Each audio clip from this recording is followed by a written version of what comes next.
Hello everyone, I hope you're having an amazing day today.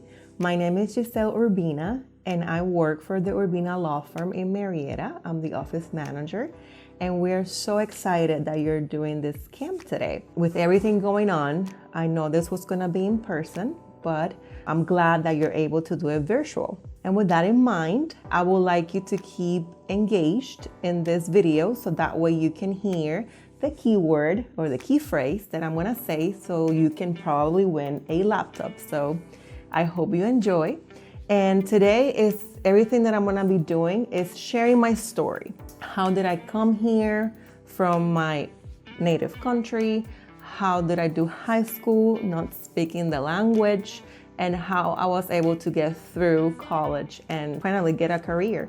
So to tell you the story and make it short, because I know we don't have a lot of time, I came here from Puerto Rico when I was 15 years old and I didn't speak any English at all. You can probably tell that I still have an accent, but that's okay. I own it and I like it. And when I came here, I was very sad, as many of you guys maybe have experienced. When you move from another country where you have your family, your friends, maybe your girlfriend or boyfriend, it's very difficult. It's very sad to leave all that behind, to come to a country that you have no idea what is awaiting for you. You don't understand the culture, you don't have friends, you don't understand the language.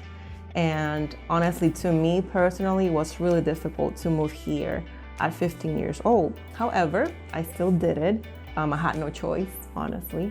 So the first thing that to me was a shock, and I don't know if you can relate, is definitely how different schools were in the United States compared to Puerto Rico. In Puerto Rico, it was more like you could actually go outside of the school, go to the town and get you a sandwich for lunch. If the school teacher didn't come that day, then you were free, so you can be with your friends and play whatever until the next period started. Obviously here you have substitute teachers.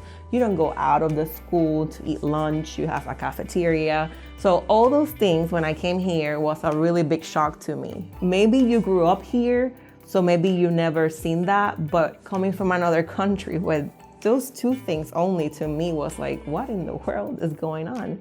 So it was really, really shocking. Well, when I came here, I was also enrolled in ESOL, English as a second language, because I didn't understand the language. I couldn't really take regular classes with everyone else. And that really was a blessing because I was able to meet other kids that were going through the same thing I was going through, and that made it easier. Later, after I was able to understand the language a little bit more, then I was able to move out of ESOL and put on regular classes. But while I was in there, imagine if really my English was so bad that I had to use a dictionary to be able to understand what the book was saying. For example, I'll never forget US history.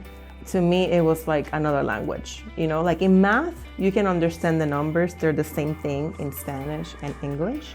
But US history was not. So I had to literally go to my house after school, pull up my dictionary, and word by word translate what the chapter was saying, memorize it in English, because I didn't really understand it. I will memorize it, and then go to the test and try to get an A or at least pass. So that was the challenge at the beginning, and maybe you can relate with that. At this point, I'm gonna go ahead and share with you the phrase that you are going to need to be entered in this raffle for the laptop, okay? So the phrase is, I am bilingual, and that is my superpower. So remember that phrase, and I'll let you know at the end of the video how you can enter to this raffle. So I already spoke to you about a little bit of how high school was for me. I was able to eventually learn. It took me about 3 to 5 months to actually learn the language, to the point where I didn't need much more help or the dictionary next to me at all times. And then I was able to thrive. I was able to do good in school, graduate. Thank God I did really good. I was able to get into Georgia State University. That was my college of choice. And I was able to study chemistry. So I have a bachelor's degree in chemistry.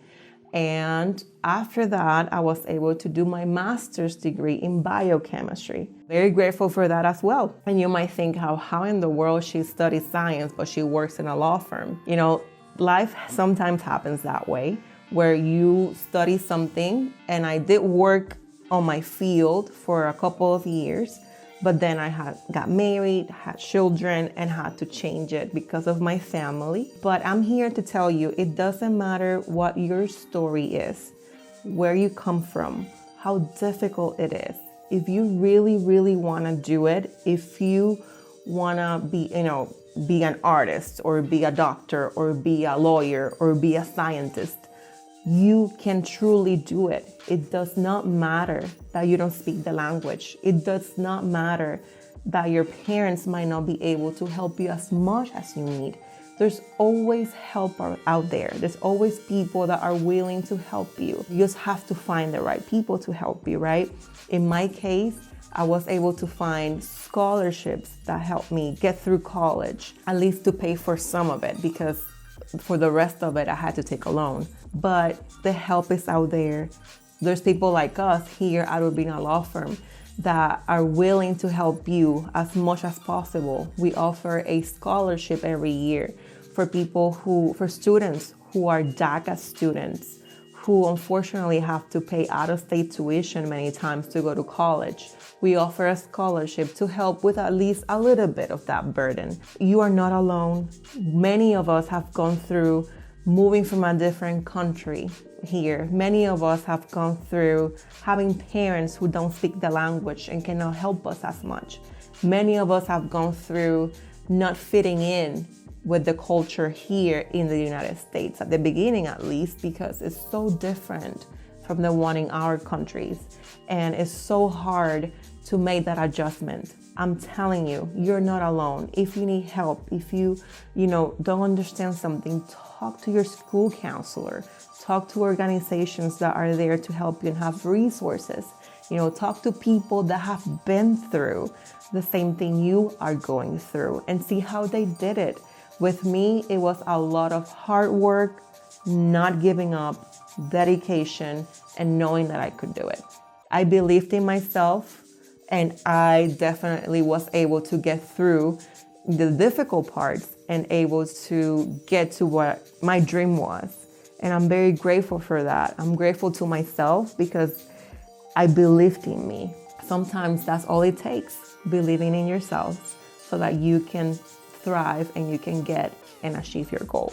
That was it for me. If you have any questions, you can always find me. We have, like I said, a law firm. You can write me through there. Find me on Facebook or Instagram or YouTube. Our firm is called theurbinalawfirm.com. And again, that phrase that you need to enter to be able to get that laptop is, I am bilingual, and that is my superpower. And what you have to do, you will have to email the following: hispanic.mentoring.gcps@gmail.com.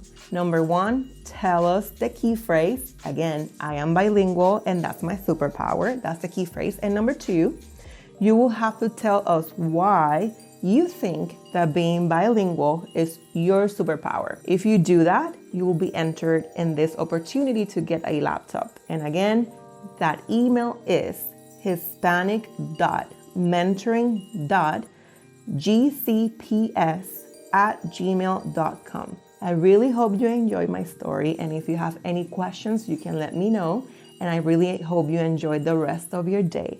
Take care.